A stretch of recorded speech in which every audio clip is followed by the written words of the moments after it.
Hello मेरे प्यारे बच्चों, कैसे हो आप सारे। उम्मीद करता हूँ सारे अच्छे होंगे और बहुत मजे कर रहे होंगे, क्योंकि हाफ ईयरली आ गए, मजे का टाइम है ना। पूरे साल आपने मजे किए, अब पेपर की बारी है।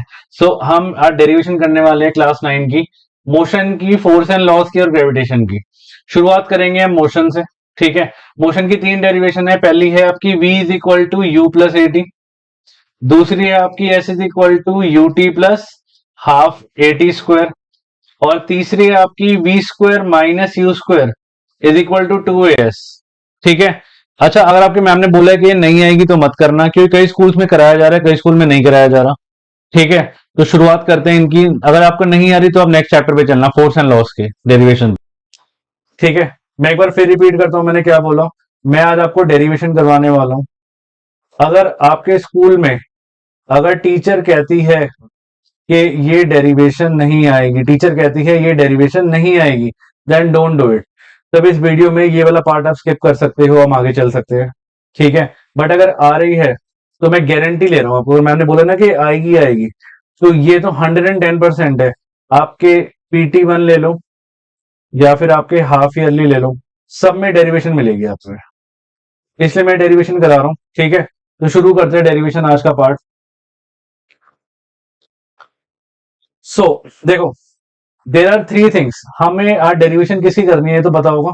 हमें करनी है इक्वेशन ऑफ मोशन की derivation. Equations of motion. Equations of motion की हमारे पास तीन डेरिवेशन होती है। There are three derivation of equation of motion. पहली होती है आपकी v is equal to you plus A T.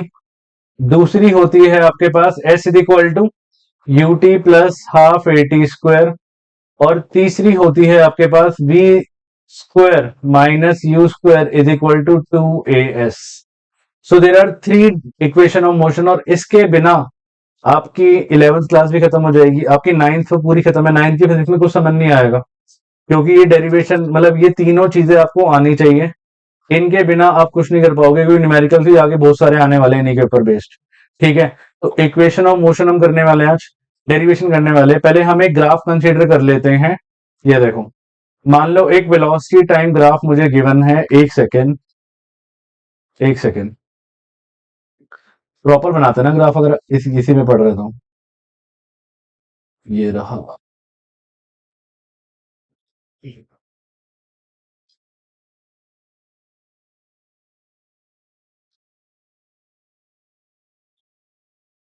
ठीक है। एक हमें क्या गिवन है, एक हमें एक ग्राफ गिवन है।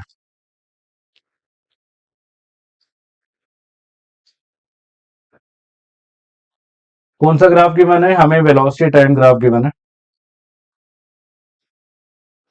ये मान लो ये आपका है, this is your y axis. और अब हम इसको रोटेट करते हैं स्केल को, और ये है आपका एक्स एक्सिस। ये है आपका एक्स एक्सिस, कुछ मैंने इतना ले लिया। ठीक है। हमने कौन सा ग्राफ बनाना है, हम बना रहे हैं वेलोसिटी टाइम ग्राफ। कौन सा ग्राफ है ये है वेलोसिटी टाइम ग्राफ। ग्राफ से डेरिवेशन होगी, वेलोसिटी टाइम का ग्राफ है ये। ठीक है। अब एक बात ध्यान रखना, मोशन आपका यहां से शुरू नहीं हो रहा है ओ से। मोशन इस बार हमारा ओ से शुरू नहीं हो रहा है। हमारा मोशन थोड़ा सा किससे शुरू हो रहा है, हमारा मोशन शुरू हो रहा है आपका थोड़ा सा पहले से। मतलब मान लो कुछ यहां से, जहां पे मैंने स्केल को पुट किया है, तो मोशन हमारा यहां से स्टार्ट हो रहा है। ठीक है। अब ये मोशन शुरू हुआ, वेलोसिटी टाइम ग्राफ, ये देखो, ये गया, ये गया, ये मान लो यहां तक गया। पहले सिचुएशन समझो जो मैं बोलना चाहता हूं। सिचुएशन क्या है, सिचुएशन ये है कि भाई ये ग्राफ हमने लिया, इसको जरा हटाते हैं। ये हमने ग्राफ लिया, एक वेलोसिटी टाइम ग्राफ हमने कंसीडर करा कि भाई मान लो कोई ऑब्जेक्ट है जो जीरो से स्टार्ट नहीं करी, जो ऑलरेडी किसी स्पीड पे चल रही है, और उसने क्या करा, उसको एक्सेलरेट करा। और वेलोसिटी टाइम ग्राफ अगर स्ट्रेट लाइन जाती है, इसका मतलब होता है ये कौन सा है, ये है यूनिफॉर्म एक्सेलरेशन का ग्राफ है। यूनिफॉर्म एक्सेलरेशन का ग्राफ है। ठीक है। ठीक है। तो अब क्या है, ये यहां से इसने क्या शुरू करा, ए से इसने मोशन को शुरू करा, और मान लो इसने बी पे खत्म करा। ठीक है। और इसके अकॉर्डिंग अगर हम देखें तो यहां तक ये गया, यहां तक चला ये। और अगर हम इसके अकॉर्डिंग देखें, आपका एक्स एक्सिस के अकॉर्डिंग, ये इस टाइम में यहां तक चला।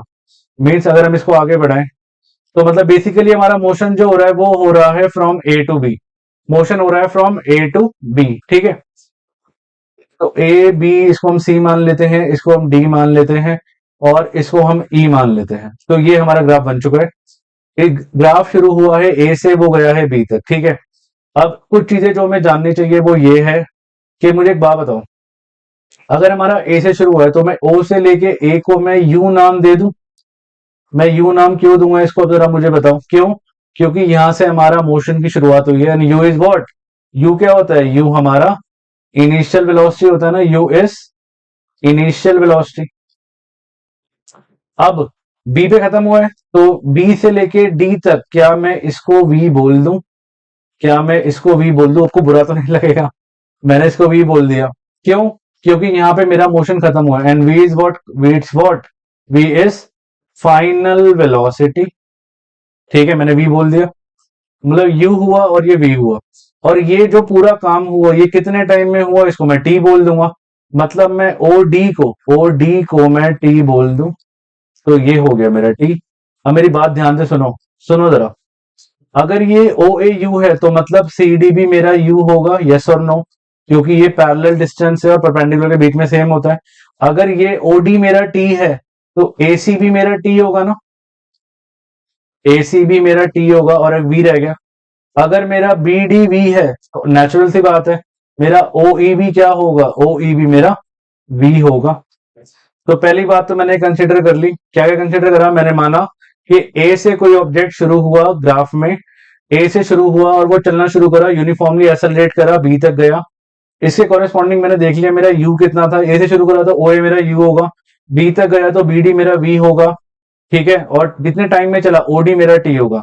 अब अगर ओ ए वी यू है तो सी डी भी यू होगा, क्यों, क्योंकि पैरेलल लाइंस के बीच में जो परपेंडिकुलर डिस्टेंस होता है वो इक्वल होता है ना। सिमिलरली ओडी मेरा टी है तो एसी भी टी होगा, और ओ डी बी डी मेरा वी है तो ओई भी मेरा वी होगा। बस खत्म। अब हम शुरू करते हैं पहली इक्वेशन ऑफ मोशन। ये ग्राफ हमें कंसिडर करना है कि let an object of mass m, let an object of mass m, ये मैं लिख देता हूं जरा नेक्स्ट पेज पे ना। हमें ये अजम्पशन माननी पड़ेगी, क्या, लेट एन ऑब्जेक्ट, जो मैंने किया वही लिखना है, let an object of mass m traveling with initial velocity u, initial velocity u, and now it accelerates, क्या कर रहा है ये accelerate कर रहा है, accelerate to v under uniform acceleration, uniform acceleration, ठीक है। तो अब जो जो हुआ है, पहले मैं जरा साइड में उन चीजों के बारे में लिख दूं जो जो मैंने लेट किया है ना, यहाँ लिख दें, इजी रहेगा मेरे लिए। मतलब ओ ए और सी डी मैंने क्या माना है, ओ ए और सी डी मैंने यू माना है, और ओ ए सी डी मैंने यू माना है, और बी डी बी डी और ओ ई मैंने क्या माना है, ये मैंने वी माना है, और ओ डी और ए सी मैंने क्या माना है, ये मैंने डी माना है। जो मैंने लेट किया है वो मैंने सब कुछ यहां लिख दिया है, ठीक है। अब हम पहली इक्वेशन की तरफ चलते हैं, फर्स्ट इक्वेशन ऑफ मोशन कहते हैं इसको, फर्स्ट इक्वेशन ऑफ मोशन। देखो, अब जब किसी चीज का जन्म हुआ तो पता होना चाहिए ना आपको, जन्म कहां पे हुआ, कैसे हुआ, उसके बिना हम पता नहीं लगा पाएंगे कि चीजें आई कैसे है। फर्स्ट इक्वेशन ऑफ मोशन, इसको हम v is equal to you plus A t से भी नाम दे सकते हैं, या इसका नाम है ना कोने से बन जाता है, कॉर्नर से। इस कोने पे v लिखा है, इस कोने पे t लिखा है, इसका नाम होगा velocity time relation, velocity time relation. तो पेपर में अगर आपसे पूछेगा तो देर आर थ्री थिंग्स, तीन तरह से पूछा जा सकता है। या तो बोलेगा मुझे ड्राइव कर दो फर्स्ट इक्वेशन ऑफ मोशन, या बोलेगा मुझे ड्राइव कर दो v is equal to you plus A t, या बोलेगा मुझे ड्राइव कर दो वेलोसिटी टाइम रिलेशन। तो देर आर थ्री थिंग्स, कोई सा भी आए मीनिंग सेम है। मैंने आपको ग्राफ याद दिलाया था, मैंने ये ग्राफ लिया था, याद है, यहां से शुरू करा था, ये यू था, है ना, ओ ए, और ये क्या था, ये आपका बी सी डी था, है ना, ये सी था, ये डी था। अच्छा, अब मेरी बात ध्यान से सुनो, ये ई था, ठीक है। अब सुनो, अब देखो यहां पे देखो, मैं कह सकता हूं B D, B C plus C D को मैं बी डी कह सकता हूं। बी सी, क्या बोल रहा हूं मैं, देखो B C plus C D को क्या मैं बी डी कह सकता हूं, वो बी डी वो वाली बी डी नहीं, लाइन बी डी की बात कर रहा हूं।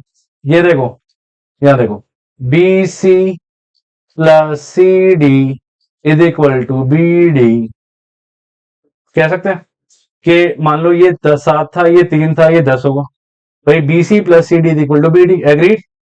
अब देखो बीसी और सीडी क्या क्या गिवन है, कुछ गिवन है मुझे। अच्छा, बीडी मेरे पास वी है, तो बीडी की जगह मैं वी लिख देता हूं, बीडी की जगह मैं वी लिख देता हूं, और कुछ गिवन है मुझे, और सीडी मुझे यू गिवन है, तो मैं सीडी की जगह मैं यू लिख देता हूं, मेरे पास बीसी आ जाएगा। बताओ, यहां भी हमारा बीसी आ चुका है, वी माइनस यू, बीसी आ गया मेरे पास वी माइनस यू, तो बीसी आ चुका है v minus u, equation number 1 खत्म। अच्छा, खत्म नहीं हुआ, अभी एक चीज हो रहा है, ठीक है। अच्छा, अब लगाओ एसेलरेशन का फॉर्मूला। एसेलेरेशन क्या कहता है बताओ मुझे। एसेलेरेशन कहता है change in velocity, change in velocity upon time taken, हाँ जी यही कहता है ना। एसेलेरेशन कहता है change in velocity per unit time, पर टाइम टेकन। अब देखो, ये हमारा ग्राफ था, अब ये ग्राफ ए से बी तक गए, तो वेलोसिटी कितनी चेंज हुई है। अब ए से बी तो बोलूंगा नहीं मैं, क्यों, क्योंकि ये जो है ग्राफ का पार्ट तो है नहीं, ये एक्स और वाई एक्सिस अलग अलग है, तो मीन्स मैं बोलूंगा, मैं कह सकता हूँ चेंज इन वेलोसिटी को बी सी और अपॉन टी, ये बताओ। अच्छा, ऐसा बी सी को बोला, ए से बी तक वो गया, बट ग्राफ के अकॉर्डिंग, ग्राफ के अकॉर्डिंग वेलोसिटी तो चेंज हुई मेरी। वेलोसिटी कौन से एक्सिस पे लाई कर रही है, वेलोसिटी कर रही है वाई एक्सिस पे लाई, पता होगा ये वाई होता है, और ये कौन सा होता है, ये मेरा एक्स एक्सिस होता है। वेलोसिटी मेरी वाई एक्सिस पे लाई कर रही है ना, तो मतलब वेलोसिटी कितनी चेंज हुई, वेलोसिटी मेरी बी से सी चेंज हुई ना, तो बी सी तो लिखूंगा, क्योंकि मैंने बोला चेंज इन वेलोसिटी, तो वेलोसिटी कितनी चेंज हुई मेरी, बी से सी चेंज हुई, तो मैं क्या लिखूंगा, बी सी अपॉन टी, तो लिख सकते हैं A is equal to B C upon T, ठीक है। क्रॉस मल्टीप्लाई करूं तो ये हो गया A T is equal to B C, so this is equation number 2। बस, अब तो क्वेश्चन ही खत्म हो गया, कंपेयर कर लो, compare equation 1 and 2, compare equation 1 and 2, compare कर लो, तो बीसी बीसी इक्वल है, बीसी और बीसी इक्वल है, तो मैं कह सकता हूं v minus you is equal to A T. यहां से आपका फर्स्ट इक्वेशन ऑफ मोशन आता है, ये आ गया v is equal to you plus A T. लो, आपकी फर्स्ट इक्वेशन डराइव हो गई, मुबारक हो, ठीक है। बट मुझे पता है कई बच्चों के दिमाग के ऊपर से गई होगी सीधा ये, है ना, बट कोई प्रॉब्लम नहीं है, मैं एक बार फिर से रिपीट कर देता हूं। प्लस इस वीडियो को एटलीस्ट 2 से 3 बार लिख लिख के प्रैक्टिस नहीं करोगे तो कुछ समझ नहीं आएगा। ये डेरिवेशन मैंने भी कम से कम 100 बार लिखी होगी, तब जाके आज पढ़ा पा रहा हूँ, ठीक है। तो आपको भी एटलीस्ट कम से कम 2-3 बार तो प्रैक्टिस करनी ही पड़ेगी, ठीक है। तो मैं क्या बोल रहा हूँ, मैं फिर से रिपीट करता हूँ, मैंने फर्स्ट इक्वेशन कैसे ड्राइव करी, मैं एक बार रफ में बना के दिखा देता हूँ। ये मेरा था, ये ग्राफ था ओ ए, ये बी सी था, है ना, मान लो ये सी था, ओ ए बी सी डी, ठीक है। मैंने पहले बोला कि B C plus C D is equal to B D, ये बात समझ आती है। बीसी कितना था मेरा नहीं पता, सी डी कितना था मेरा यू था, बी डी था वी, तो बीसी आ गया मेरे पास बी माइनस यू। पहली बात मैंने ये बोली थी, ठीक है। दूसरी बात मैंने बोली थी क्या, एसेलेरेशन होता है, क्या होता है, it is change in velocity, change in velocity upon time taken. और ये मेरा कौन सा ग्राफ था, ये था वेलोसिटी और टाइम वाला ग्राफ था। अब वेलोसिटी तो देखूंगा तो मैं तो हमेशा वाई एक्सिस से देखूंगा ना, वेलोसिटी तो मेरी यही होगी, कितनी वेलोसिटी चेंज हुई, बीसी तो चेंज हुई, तो क्या लिखूंगा वेलोसिटी की जगह बीसी, और टाइम तो पता ही है टी लिखूंगा, क्रॉस मल्टीप्लाई कर लो, तो एटी आ गया, बीसी आ गया मेरे पास एटी। अब यही था, ये रहा बीसी, ये रहा बीसी, कंपेयर कर लो, बीसी बीसी इक्वल, तो मैं कह सकता हूँ V minus you is equal to A T, तो V is equal to you plus A T. अब देखो आपको थोड़ी इजी लग रही होगी, यही तो चीज है। हम किसी भी एक चीज को, ये मैथ तरह से मैथ्स की तरह ही है, प्रैक्टिस की गेम है, किसी भी एक चीज को अगर हम 1 बार 2 बार 3 बार प्रैक्टिस करते हैं तो ऑटोमेटिकली हम सीख जाते हैं चीजों को। ठीक है, so now pause the video तो नोट डाउन, पहले ये नोट डाउन करो पॉज करके। ठीक है, ऐसा टी नहीं लिखा मैंने, टी होगा आपका टाइम टेकन। पेपर में सबको लिख के आता है, कहानियां पूरी लिखनी है ये। और pause the video to note this also. Second assumption same रहने वाली है मेरी, अब मैं सेकेंड इक्वेशन पे जाने वाला हूं। सेकेंड इक्वेशन भी फर्स्ट से होगी, second equation of motion, second equation of motion, या फिर मैं इसको एक और नाम देता हूं, क्या इसको हम कहते हैं s is equal to U T plus half A T square. वैसे एक बात बताऊं, आप में से जितने बच्चे साइंस पढ़ने वाले हैं ना, आपको आज नहीं तो कल तो ये सीखना ही पड़ेगा, 11th में जाके सीखोगे आप, कभी ना कभी तो इसका बेसिक पता होना चाहिए आपको। अच्छा, देयर आर थ्री नेम ना, तो देखो नाम इसका कोने से बन जाता है, इस कोने पे s बैठा है, इस कोने पे टाइम बैठा है। s को मैं डिस्टेंस कहता हूं, बट पोजीशन भी कह सकते हैं, तो इसका नाम हो जाएगा पोजीशन टाइम रिलेशन। पोजीशन, क्योंकि डिस्टेंस को हम पोजीशन कह सकते हैं, position time relation. So there are again three names for this equation, इसके भी तीन नाम हैं। ठीक है, पहला है सेकंड इक्वेशन ऑफ मोशन, दूसरा है s is equal to U T plus half A T square, and तीसरा है पोजीशन टाइम रिलेशन। फिर से मैं वही ग्राफ लेके आने वाला हूं, ग्राफ आपका पीछा नहीं छोड़ेगा आज की वीडियो में। ठीक है, तो मैंने क्या बोला, मैंने फिर से वही बात, ओ ए बी सी है ना, और ये हो गया डी। ठीक है, यहां से मोशन हुआ था शुरुआत, ये मैंने यू बोला था, ये मैंने वी बोला था, ये मैंने टी बोला था, है ना, ये यू था। अब ध्यान से मेरी बात सुनो, मैंने आपको पहले ही पढ़ाई है कई बार, एक दो अगर आपने मेरी वीडियो देखी हो, कि जब भी आपको एस निकालना होता है, जब भी आपको क्वेश्चन में बोल दे मुझे डिस्टेंस निकाल दो, तो डिस्टेंस हमेशा कैसे निकालते थे, एरिया अंडर ग्राफ। कुछ याद आया? डिस्टेंस हम कैसे निकालते थे, एरिया अंडर ग्राफ। तो हम क्या निकालेंगे, हम एरिया अंडर ग्राफ निकालेंगे। तो एरिया अंडर ग्राफ निकालना शुरू करते हैं हम। जब भी आपको डिस्टेंस निकालना हो ग्राफ से, ये सिर्फ मैं इसी के लिए नहीं कह रहा, न्यूमेरिकल्स के लिए भी कह रहा हूं, करवाऊंगा क्वेश्चन ऐसे। तो जब भी आपको डिस्टेंस निकालना हो तो हम क्या निकालेंगे, हम निकालेंगे एरिया अंडर द ग्राफ।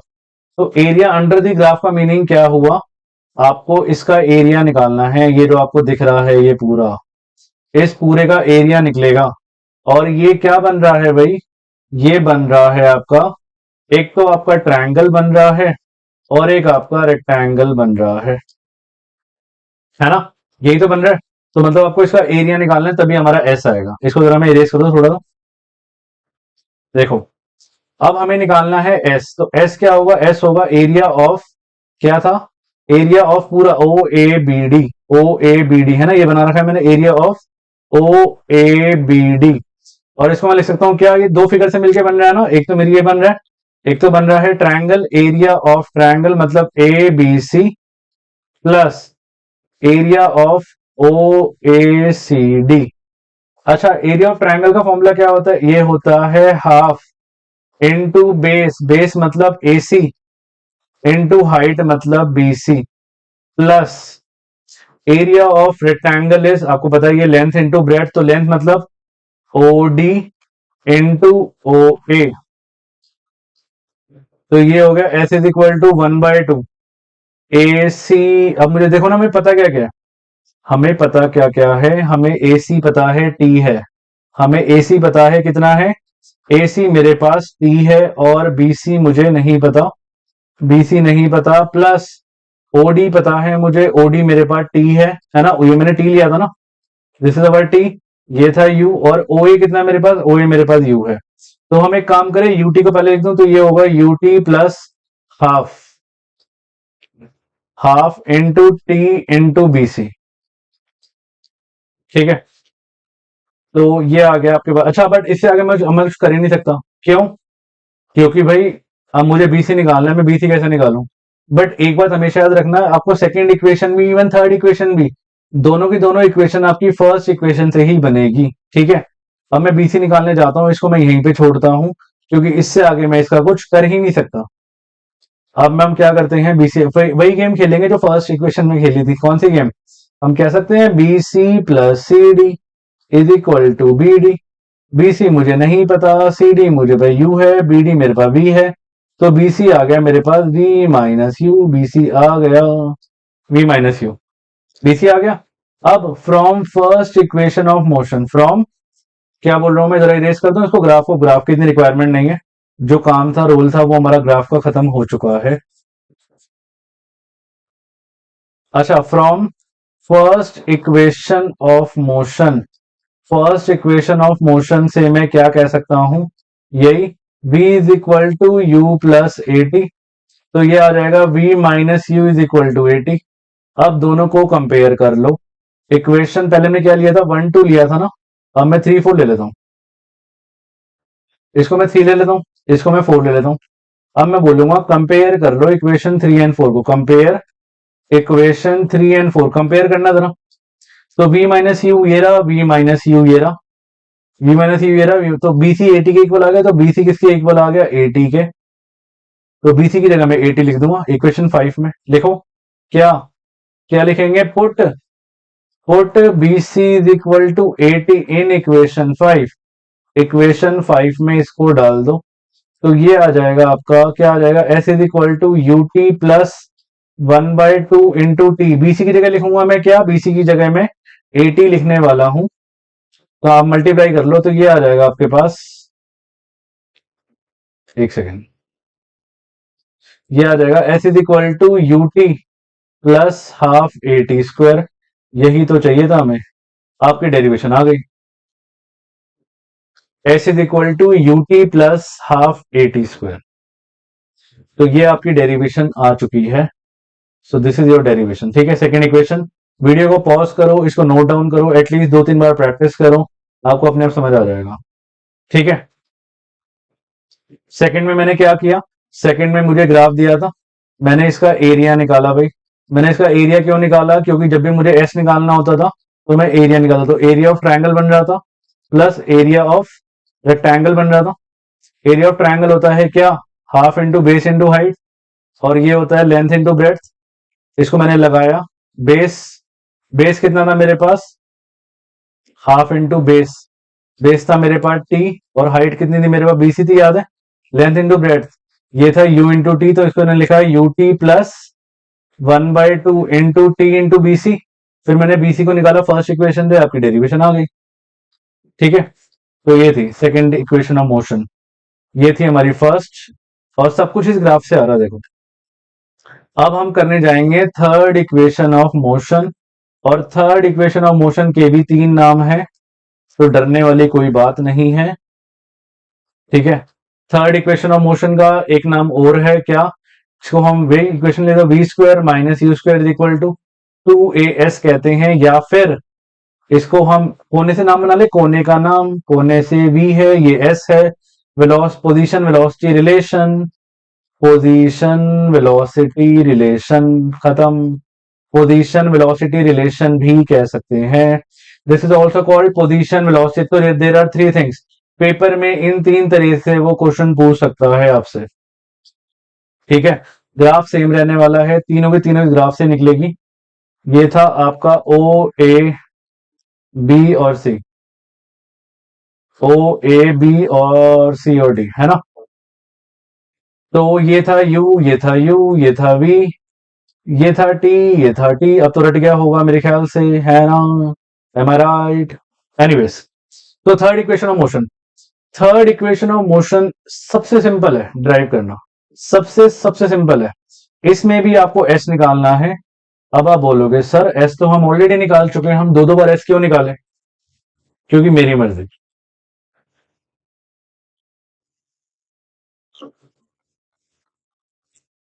मजाक कर रहा हूं, इसमें S अलग तरीके से निकलेगा, पता है क्यों, पहले वाला था पोजीशन टाइम रिलेशन, पहले वाला था पोजीशन टाइम रिलेशन, तो मैंने उसको टाइम के अकॉर्डिंग देखा था, याद कर लो, चेक कर लो, है ना। मैंने उसको कैसे देखा था, ये मेरी पास फिगर थी, ऐसी थी ना फिगर, मैंने उसको ऐसे देखा था, और ऐसी कोई फिगर थी नहीं मेरे पास, तो मैंने इसको 2 में डिवाइड कर दिया था, एक मेरा ट्रायंगल बन गया था, एक मेरा रेक्टेंगल बन गया था। अब जो मैं ड्राइव करने जा रहा हूं वो है पोजीशन वेलोसिटी रिलेशन, तो पोजीशन वेलोसिटी रिलेशन को मैं वेलोसिटी के अकॉर्डिंग देखूंगा, किसके अकॉर्डिंग देखूंगा? वेलोसिटी के अकॉर्डिंग। तो देखो जरा, मतलब इसको मैं ऐसे देखूंगा, है ना, वेलोसिटी है ना ये, इसको मैं ऐसे देखूंगा। इस फिगर को थोड़ा सा मैं सीधा कर दूं, देखे जरा होती है तो। इस फिगर को हम थोड़ा सा सीधा कर देते हैं।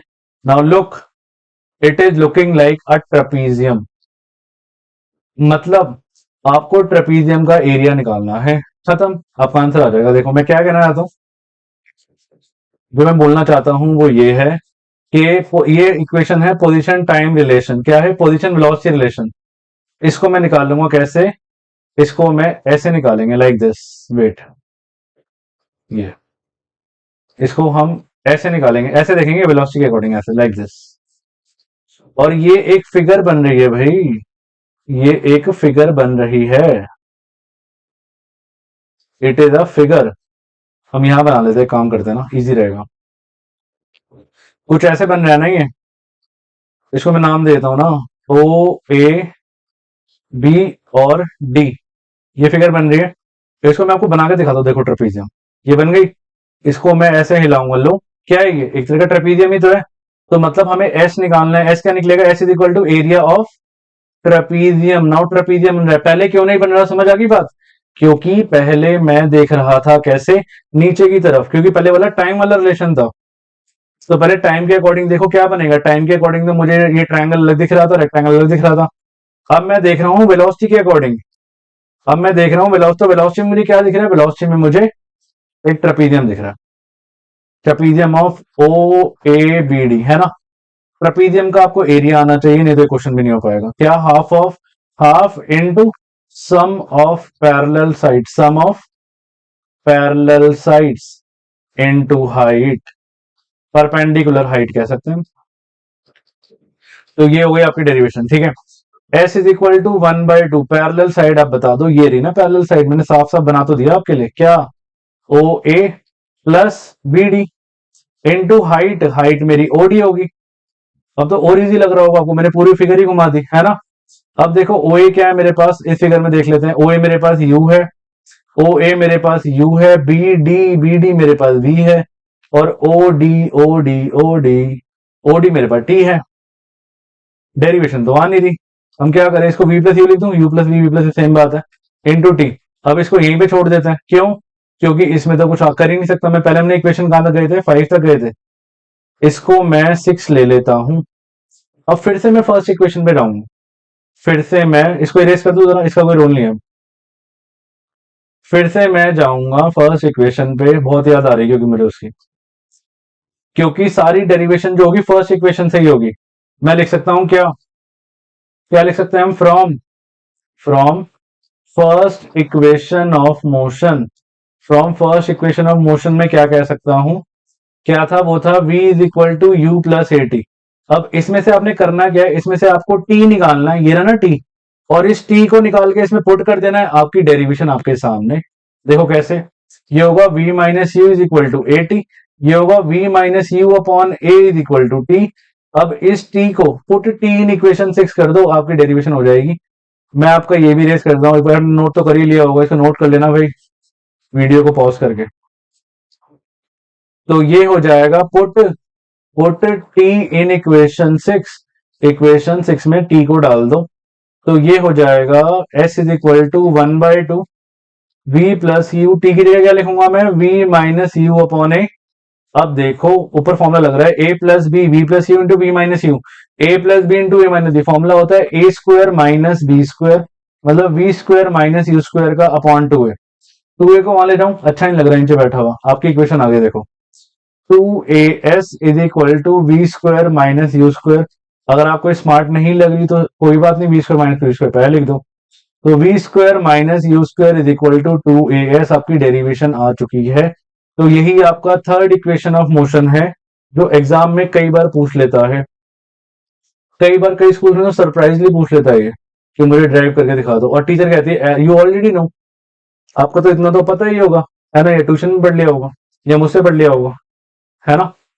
तो these are the 3 equation of motion, जिसकी वजह से आपकी पूरी फिजिक्स डिपेंडेंट है, 9th की भी और 11th की भी। 10th की नहीं है इतनी, 11th क्लास की भी, और 11th से 12th जुड़ी हुई है। अगर आपको कल को आपका ड्रीम है आईआईटी क्रैक करना, कुछ भी क्रैक करना, तो ये आपका बेस है अभी, है ना।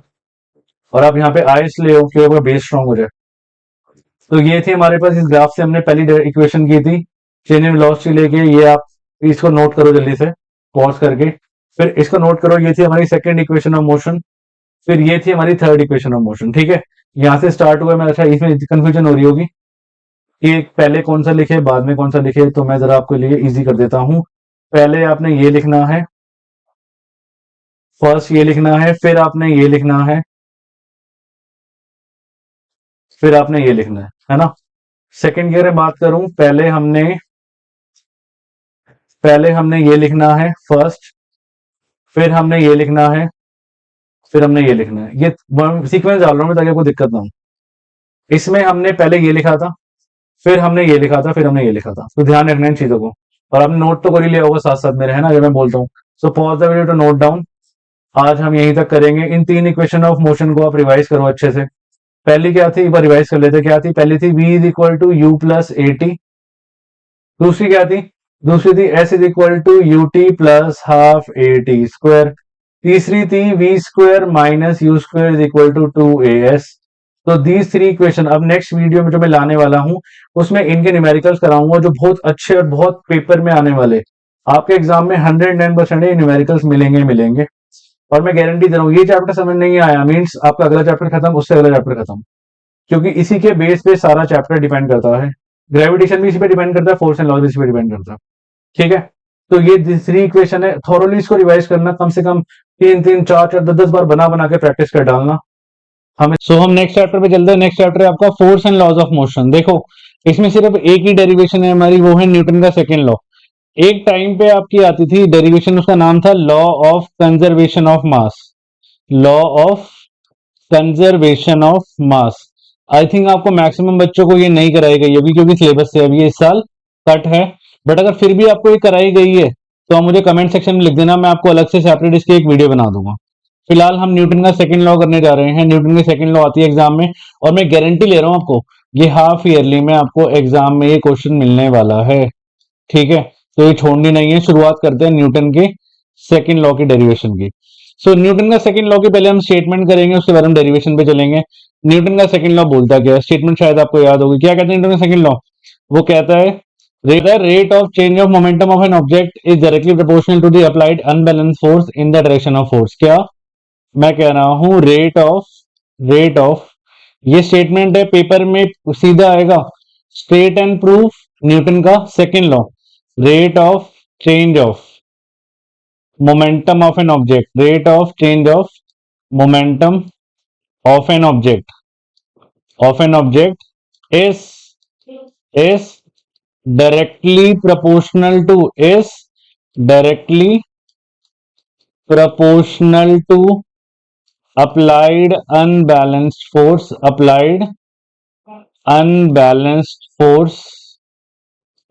in the direction of force। आपको सेम टू सेम यही स्टेटमेंट लिख के आनी है एग्जाम में। अपनी तरफ से कुछ भी प्लस माइनस मत करना, क्योंकि यही स्टेटमेंट आपकी एनसीईआरटी में गिवन है। ठीक है, तो हम शुरुआत करते हैं इस डेरिवेशन की। ये स्टेटमेंट था, तो स्टेटमेंट आपको आनी चाहिए। चलो जरा इसको यहां कर देता है, थोड़ा छोटा था, ताकि मुझे जगह मिल जाए डेरिवेशन करने की। एनीवेज, ये देखो, तो कह रहा है rate of change of momentum of an object. मान लो एक बॉल थी जिसका मास था स्मॉल m, ये चल रही थी मान लो u से, है ना, आराम से मजे से चल रही थी u से। u कुछ भी हो सकता है, 30 40 50। अब इस पे फोर्स लगा। अब यही बॉल जो पहले u से चल रही थी, फोर्स लगा तो उसकी स्पीड बदली ना। पहले u से चल रही थी, अब वो किससे चल रही है? v से। यहां मैं लिख देता हूं, ये हम किसकी डेरिवेशन कर रहे हैं? It is second law, Newton का सेकेंड लॉ। तो पहले वो u से चल रही थी, वो v से चल रही थी, उसका मोमेंटम बदला। मोमेंटम का फॉर्मूला याद है? Mass into velocity. तो स्टेटमेंट से ही पूरी डेरिवेशन बनने वाली है। कह रहा है चेंज ऑफ मोमेंटम, ध्यान से सुनना, क्या कह रहा है? Change of momentum. तो मतलब इसके मोमेंटम को आप मान लो लेट, जो इनिशियल मोमेंटम था, let initial momentum be P1 मान लिया मैंने। और P1 क्या होगा मेरा? P1 होगा m इंटू यू। यस और नो? क्योंकि पहले जो मोमेंटम था वो था मास इंटू वेलोसिटी, तो पहले वेलोसिटी मेरी u थी, वो हो गया mu। और late final momentum B, P2 मान लो, इसको P2 मान लो। P2 कितना सा नाम है ना, P2 एग्जाम के बाद सुनने को मिलेगा। मैं तुझे P2, तो P2 मैंने क्या मान लिया, M इंटू वी, है ना, जो आप पेपर के बाद पिटने वाले हो, P2। तो ये हो गया M इंटू वी। क्लियर है। अब स्टेटमेंट पे चलिए। स्टेटमेंट कह रहा है चेंज ऑफ मोमेंटम, मोमेंटम का चेंज, चेंज का मतलब क्या हुआ, आप इसको माइनस करना है, तो मैं क्या लिखूंगा, change change of momentum, change of momentum directly proportional, directly proportional का साइन होता है ये वाला, अल्फा, अल्फा के जैसा होता है ऐसा, ये होता है डायरेक्टली प्रोपोर्शनल का साइन। क्या कह रहा है, change of momentum, change of momentum निकालो, तो चेंज का मतलब क्या हुआ, P2 माइनस P1, देखो यही तो हुआ। अच्छा, अगर मान लो आपकी स्पीड है 50, ठीक है, आप ले गए उसको 80 पे, तो कितना चेंज आया, 80 माइनस 50, 30 का आया ना चेंज। तो जब भी चेंज निकालना तो कैसे निकालेंगे, P2 माइनस करके, P2 माइनस P1। तो मैंने स्टेटमेंट के अंदर change in moment, change of momentum की मैंने स्टेटमेंट को कर दिया। अब वो कह रहा है रेट ऑफ, क्या कह रहा है ना, रेट ऑफ कह रहा है, rate of change of momentum. एक बात हमेशा याद रखना, जब भी रेट ऑफ बोले, क्योंकि 10th क्लास में भी काम आएगी आपके, जब भी रेट ऑफ बोले इसका मतलब होता है divide by time. Rate of change of momentum, rate of change of momentum is directly proportional to, मतलब क्या आएगा, ये आएगा P2 minus P1 upon t. Clear है। रेट ऑफ का मीनिंग होता है with respect to time divide by time. अब P2 की वैल्यू डाल दो, P2 था मेरा MV, P1 था मेरा MU, और नीचे आ गया T। ठीक है, M कॉमन ले लो, अंदर क्या बचा, V minus u upon T. मेरे ख्याल से यहां तक बात क्लियर होगी आपको, यहां तक हमारी डेरिवेशन हो चुकी है। ठीक है, तो इसके बाद नेक्स्ट, इसके बाद वो कह रहा है हमारा rate of change of momentum हो गया। Rate of change of momentum, एक काम करते हैं, इसको छोटा कर लेते हैं क्योंकि ना मेरे पास जगह नहीं है लिखने के लिए।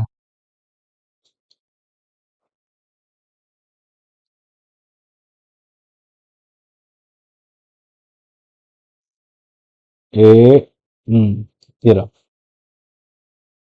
थोड़ा सा इसको छोटा कर लें, है ना।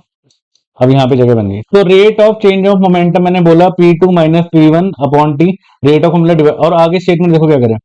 स्टेटमेंट कह रहा है rate of change of momentum, मैंने इतनी तो ड्राइव कर दी, of an object is directly proportional to applied unbalance force. किसके प्रोपोर्शनल है वो, अनबैलेंस फोर्स के। तो मतलब मैं इसकी जगह पे फोर्स लिख सकता हूं, तो ये हो गया force is directly proportional to m v minus u upon t. Statement यही कह रही है क्योंकि, है ना। अच्छा, तो ये आ गया एफ फोर्स, तो एफ लिख लेना m v minus u upon t. अब देखो एक और बात याद रखना, जब भी डायरेक्टली प्रोपोर्शनल या प्रोपोर्शनल का कोई भी साइन हटाते हैं तो हमें एक कांस्टेंट वैल्यू मिलती है। अब आप पूछोगे ऐसा क्यों होता है। प्रोपोर्शनल का मतलब होता है कि वो उसकी एग्जैक्ट वैल्यू नहीं है, अंदाजा है हमारा। मान लो एक दोस्त है और ये दूसरा दोस्त है, मैं बोलूं कि भाई ये दोस्त है जो 2 टाइम ज्यादा पैसे है इसके पास, क्या आपको एग्जैक्ट वैल्यू पता है, नहीं पता ना। वो 1 रुपया, 2 रुपए, 10 रुपए, 20 रुपए हो सकते हैं। तो प्रोपोर्शनल का मतलब एग्जैक्ट वैल्यू नहीं होती, प्रोपोर्शनल मतलब हमें अंदाजा है कि रेशियो है हमारे पास इतनी। जब भी प्रोपोर्शनलिटी का साइन हटता है हमें क्या मिलता है, एक कांस्टेंट मिलता है। इस कांस्टेंट को मैं बोलूंगा के, F is equal to k m v minus u upon t. आपको v minus u upon t देख के कुछ याद आ रहा होगा शायद, ए का फॉर्मूला होता था क्या, v minus u upon T. तो इसको पुट कर दो तो ये हो गया के एम ए। ठीक है, v minus u upon T की जगह मैंने क्या पुट कर दिया, ए पुट कर दिया। अच्छा, एसआई यूनिट के अंदर, एसआई यूनिट के अंदर मेरी के की वैल्यू होती है 1, पुट कर दो, आपकी न्यूटन की सेकेंड लॉ की डेरिवेशन आ गई। एफ इज इक्वल टू क्या आ गया, एम इंटू ए। और बहुत ज्यादा इंपॉर्टेंट है ये, मैं गारंटी दे रहा हूँ एग्जाम में मिलेगी, ये छोड़ के मत चले जाना, फ्री के मार्क्स हैं ये। स्टेटमेंट भी याद होनी चाहिए और ये डेरिवेशन भी याद होनी चाहिए, दोनों पूछेगा वो, पूरी लिख के आनी है एज इट इज। एटलीस्ट इसको 3 बार एटलीस्ट ट्राई करोगे तब जाके ये प्रॉपर दिमाग में बैठेगी। एक बार में तो थोड़ा बहुत समझ आया होगा, सेकंड में और ज्यादा आएगा, थर्ड में और। डेरिवेशन हम याद कैसे करते हैं, मुझे डेरिवेशन याद कैसे हुई है, फर्स्ट टाइम आप कोशिश करो थोड़ा थोड़ा देखो, सेकंड टाइम थोड़ा कम देखो, थर्ड टाइम कोशिश करो बिल्कुल बिना कॉपी देखे डेरिवेशन कर दो। ऐसी ही प्रैक्टिस होती है डेरिवेशन की। ये नहीं होता कि आपने वीडियो देखी और 1 सेकंड में आप करके आ गए। याद रखना इस बात को, एटलीस्ट इसको 3-4 बार अपने हाथ से नहीं लिखोगे आपको नहीं समझ आएगी ये, और आप पेपर में फिर भूल जाओगे। ओरली करके जाओगे तो कभी याद नहीं रख पाओगे। ओरली नहीं करना, लिख लिख के करनी है एटलीस्ट 3-4 बार। ठीक है, तो हमारी यही डेरिवेशन है फोर्स एंड लॉस की। अगर आपकी law of conservation of momentum आ रही है तो कमेंट सेक्शन में लिख देना, मैं इसकी डेरिवेशन भी आपको करके दे दूंगा। हम नेक्स्ट चैप्टर पे चलते हैं, बल्कि ये है ग्रेविटेशन। ग्रेविटेशन में आपकी 3 डेरिवेशन है जो कि बहुत ज्यादा इंपॉर्टेंट है। एक है यूनिवर्सल लॉ ऑफ ग्रेविटेशन, एक है स्मॉल जी या relation between small G capital G, कई बार एग्जाम में आती है, और एक है weight of object on moon. तो तीनों डेरिवेशन हम करेंगे। शुरुआत करते हैं हम यूनिवर्सल लॉ ऑफ ग्रेविटेशन से, ठीक है। सो अब हम करने जा रहे हैं किसकी डेरिवेशन? डेरिवेशन है universal law of gravitation, universal law of gravitation, ठीक है। यूनिवर्सल लॉ ऑफ ग्रेविटेशन क्या कहता है, मेरी बात ध्यान से सुनना। यूनिवर्सल लॉ ऑफ ग्रेविटेशन कहता है, मान लो ये 2 ऑब्जेक्ट हैं, ठीक है। पहले स्टेटमेंट लिखते हैं, पहले स्टेटमेंट क्या? Every object in the universe, every object in the universe, हर एक ऑब्जेक्ट यूनिवर्स में attracts, attracts every other object, attracts every other object. हर एक ऑब्जेक्ट यूनिवर्स में अट्रैक्ट करता है एक दूसरे ऑब्जेक्ट को with a force, with a force that is, जो किसके प्रोपोर्शनल है? That is directly proportional to, that is directly proportional to product of their masses, directly proportional to product of their masses. मैंने रट्टा नहीं मारी हुई है ये, मैं आपको डेरिवेशन कराऊंगा, अभी आपको अभी क्लास में याद होगी, देखना। Proportional to product of their masses, आपको लग रहा होगा सर ने तो रट्टा मार ली, मैंने कोई रट्टा नहीं मारा हुआ, मैंने डेरिवेशन करके सीखी हुई चीजें। Product of their masses inversely and inversely proportional to square of distance between them, square of distance between them। देखा कितनी बड़ी वो है ना स्टेटमेंट, बट 1 सेकंड में याद करोगे आप, देखना, ठीक है। मैंने क्या बोला? Every object in the universe attract every other object with a force that is directly proportional to the product of their masses and inversely proportional to the square of distance between them, ठीक है। चलो जरा इसको छोटा कर लेते हैं थोड़ा सा, ताकि यहां पे रहिए। अब शुरुआत करते हैं डेरिवेशन की। देखो, मान लो आपके पास 2 ऑब्जेक्ट है, एक ये बड़ा ऑब्जेक्ट है और मान लो एक ये छोटा ऑब्जेक्ट है। 2 ऑब्जेक्ट है मेरे पास, है ना। अब मान लो कि इसका मास आपके पास कैपिटल एम गिवन है, इसका मास स्मॉल एम गिवन है, इसका ये सेंटर है, इसका ये सेंटर है, इनके सेंटर के बीच में स्मॉल डी का गैप है, हम ये लेट कर लेते हैं, है ना। अजम्पशन है ये, पेपर में डेरिवेशन तो हर बच्चा कर देता है, बट अजम्पशन हर बच्चा नहीं लिखता। क्या अजम्पशन है?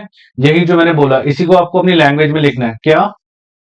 मेरे ख्याल से इतना तो हम लिख ही सकते हैं अपनी लैंग्वेज में, कि जो हम कर रहे हैं, हम डेरिवेशन करने जा रहे हैं। क्या डेरिवेशन है? क्या? लेट 2 ऑब्जेक्ट्स, क्या? Let 2 objects of masses, 2 objects of masses small m and capital M, ठीक है, are at a distance of, at a distance of small d between them, ठीक है। तो यूनिवर्सल लॉ ऑफ ग्रेविटेशन क्या कहता है? हर एक ऑब्जेक्ट यूनिवर्स में अट्रैक्ट करेगा दूसरे ऑब्जेक्ट को, तो with a force, with a derivation, देखो इसी में छुपी हुई है आपके, है ना, स्टेटमेंट में डेरिवेशन छुपी हुई है। क्या कहता है? With a force that is directly proportional to the product of their masses, यही तो कह रहा है। देखो, every object in the universe attracts every other object with a force, force, ये force लिख दिया मैंने, that is directly, directly मतलब न्यूमरेटर न्यूमरेटर, और इनवर्सली मतलब न्यूमरेटर और डिनोमिनेटर, तो directly proportional to the product of their masses, mass का प्रोडक्ट है, एंड लगा दिया, मतलब दूसरी स्टेटमेंट बन गई कि जो फोर्स है इनवर्सली मतलब न्यूमरेटर और denominator, inversely proportional to square of distance between them, distance का स्क्वायर मतलब 1/d का स्क्वायर। देखो, आपको स्टेटमेंट याद ही नहीं करनी पड़ेगी, आपको ये 2 चीजें याद होगी, स्टेटमेंट याद होगी। क्या? एक बार मेरे साथ साथ बोलना वीडियो में। क्या? Every object in the universe attracts every other object with a force that is directly proportional, directly proportional मतलब न्यूमरेटर और numerator, directly proportional to the product of their masses, and inversely proportional मतलब numerator और denominator, inversely proportional to the square of distance between them. लो, हो गई, खत्म। क्या मुश्किल है बताओ? 3-4 स्टेप की डेरिवेशन है इसकी, बस। अब देखो, कंबाइन करें, एम और एम न्यूमरेटर है और डी स्क्वायर डिनोमिनेटर है, तो मैं लिख सकता हूं कुछ ऐसे, m into M upon D square. कोई दिक्कत, कोई डाउट? अभी मैंने बताई थी आपको एक बात, याद करो लास्ट डेरिवेशन में जब भी प्रोपोर्शनैलिटी का साइन हटता है, पहले मुझे के मिला था, है ना? क्या मिलता है मुझे? कांस्टेंट मिलता है। जब भी प्रोपोर्शनैलिटी का साइन हटेगा क्या मिलेगा मुझे? एक कांस्टेंट मिलेगा। तो इस कांस्टेंट का नाम है कैपिटल जी। तो derivation d, G M M upon D square, इस जी को हम कहते हैं universal gravitational constant, universal gravitational constant. ठीक है, तो ये पहले क्या मिला था? के मिला था। अब ये ग्रेविटेशन वाला चला तो उसमें जी मिल गया। अब देखो आपकी ये फॉर्मूला आ गया गैफ का, इसके ऊपर कई बार न्यूमेरिकल्स आ जाते हैं। अगर आपको कैपिटल जी निकालना हो तो मेरी बात ध्यान से सुनो, कैपिटल जी निकालने के लिए क्रॉस मल्टीप्लाई कर दूं, ये ऊपर ले जाऊं और एम नीचे ले आता हूं, तो ये मेरे पास आ गया क्या? अगर क्रॉस मल्टीप्लाई करूं तो ये आ गया F into d square upon m into m, तो कैपिटल जी आ जाएगा। अब आपको पता है, मुझे इन सबकी वैल्यू पता है ना? क्योंकि फिक्स रहती है सारी, radius of earth, mass of अर्थ सब कुछ सेम है।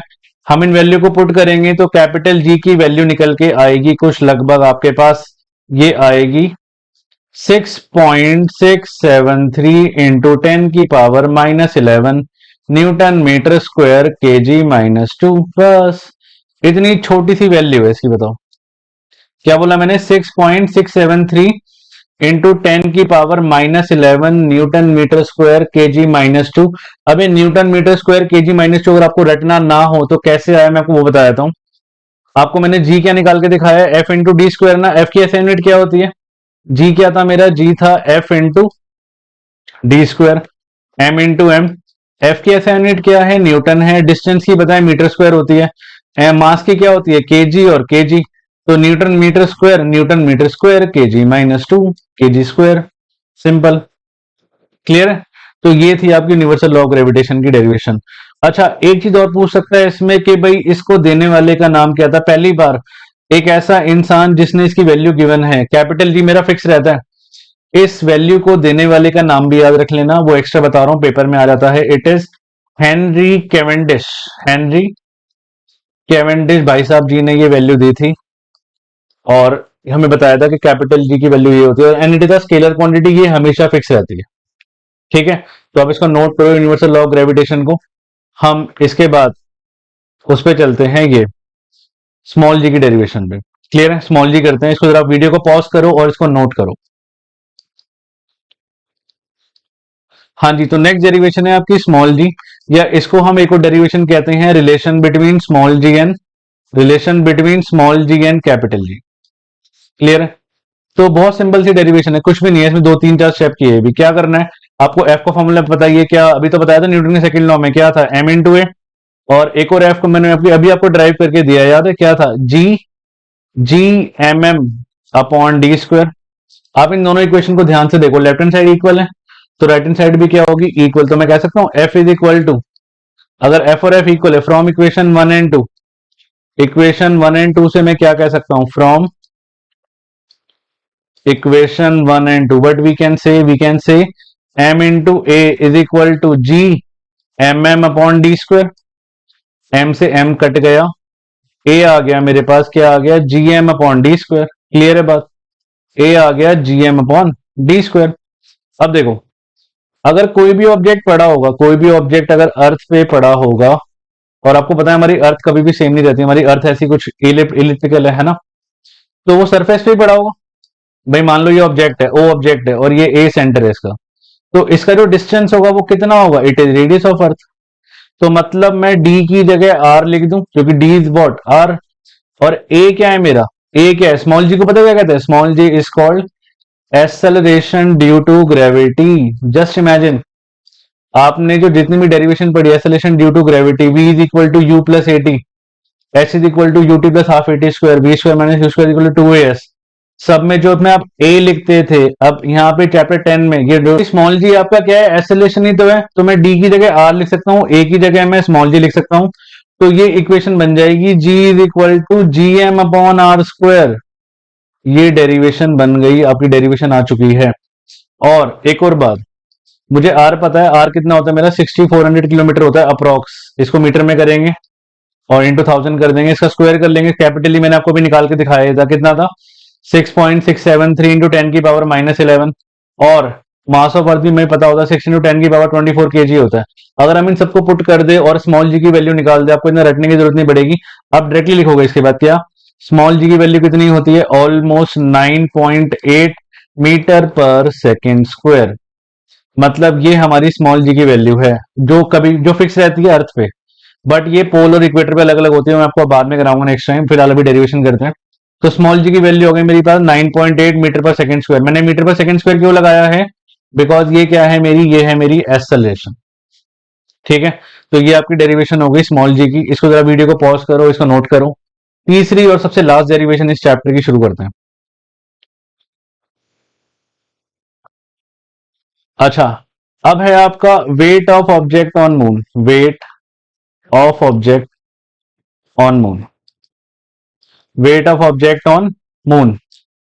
भाई मून पे आपका कितना वेट होगा, हम मून पे चले गए, बट आपको वेट निकालना तो आना चाहिए। अच्छा, मास उतना ही रहेगा, वेट अलग होगा, दोनों में डिफरेंस होता है। 2 मिनट, शुरुआत करते हैं। What is wait?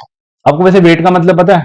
हमारा वेट क्या होता है? हमारा वेट पता है किसके इक्वल होता है? हमारा वेट होता है कितना आप अपनी अर्थ पे फोर्स लगा रहे हो, धरती पे कितना बोझ है, कितना आप उस पे फोर्स लग रहा है, उसको हम वेट कहते हैं। ठीक है, तो वेट क्या होता है? वेट आपका फोर्स होता है, तभी वेट की एसआई यूनिट क्या होती है? न्यूटन होती है। ठीक है, तो हम मतलब weight is what? Weight is force, तो हम फोर्स के फॉर्मूले से डेरिवेशन करेंगे, खत्म। एफ का फॉर्मूला मैं बता चुका हूं आपको, क्या था? It is G M M upon D square. ठीक है, एफ की जगह मैं कर देता हूं डब्ल्यू ई, और कैपिटल जी तो मेरा सेम रहेगा, मैंने अभी बताई थी ये बात, कैपिटल जी कभी भी चेंज नहीं होता। Capital G is a scalar quantity, small G is a vector quantity. ठीक है, अच्छा, इस ये कैपिटल जी एज इट रहेगा, इस एम की जगह आ जाएगा मास ऑफ अर्थ। मैं दो एक्सप्रेशन निकालूंगा ना, एक अर्थ का निकालूंगा और एक मून का निकालूंगा, डिवाइड कर दूंगा, डेरिवेशन आ जाएगी। ये वाला मास एज इट इज रहने वाला है, और डी क्या होगा? डी होगा रेडियस ऑफ अर्थ का स्क्वायर। समझ रही बात? मैंने क्या करा, मैंने एफ की जगह डब्ल्यू लिख दिया, क्योंकि वेट क्या होता है? फोर्स ही तो होता है। Capital D as it is रहने दिया, कैपिटल एम की जगह मैंने मास ऑफ अर्थ लिख दिया, स्मॉल एम को मैंने एज इट इज रहने दिया, और डी को मैंने आर ई का स्क्वायर। आर ई क्या है? अब ये सब है क्या, मैं लिख देता हूं आपको। डब्ल्यू ई क्या है? डब्ल्यू ई है weight of object, weight of object on earth. ठीक है, एम ई क्या है? एम ई है mass of earth, mass of earth. Small M क्या है? स्मॉल एम तो कोई भी ऑब्जेक्ट है, वेट ऑफ ऑब्जेक्ट, कोई भी ऑब्जेक्ट, वेट ऑफ ऑब्जेक्ट। ठीक है, आर ई क्या है? आर ई है रेडियस ऑफ अर्थ। तो मैंने एक एक्सप्रेशन निकाल लिया, अब मैं दूसरा एक्सप्रेशन पे चलते हैं। दूसरा एक्सप्रेशन क्या है? दूसरा है आपका मून वाला, है ना? तो मैं अब पहली इक्वेशन आ चुकी है हमारी, अब दूसरी देखते हैं। डब्ल्यू एम निकालूंगा, डब्ल्यू एम की जगह क्या, जैसे मैंने उसको बनाया था, capital G M M into M upon R M का स्क्वायर, यस और नो। जैसे यहां लिख रहा था ये लिखते हैं। डब्ल्यू एम क्या है मेरा? डब्ल्यू एम है weight of object on moon, wait of object on moon. ठीक है, कैपिटल जी बताइए आपको। एम एम क्या है? एम एम है mass of moon, M M है मास ऑफ मून।